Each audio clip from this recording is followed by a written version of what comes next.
Who do you think he would take out for dinner in history? I'm gonna say Michael Jordan because he used to play basketball. Robert used to play basketball. Somebody influential like Martin Luther King. Just to sit down, hear his whole story and everything he went through, and Where do you think he would take him to dinner? Seafood. I'd probably go to Burns because he seemed like a steak and potato type of guy. He's a country boy. I'm a country boy, so I think we steak and potatoes. So How does Robert spend his weekend? What's his favorite way? With the kids playing basketball. definitely with family. Just sitting back and enjoying each other, man, and just having fun.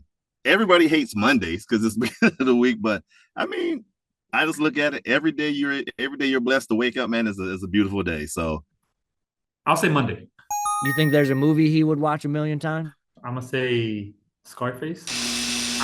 It's just that's just movie that everybody likes. I got a couple. The first one I comes to my mind, which I just watched over the weekend again, was Troy. I like to go back where it's medieval, not even medieval time, but instead of the guns, you got the swords or whatnot. But R&B.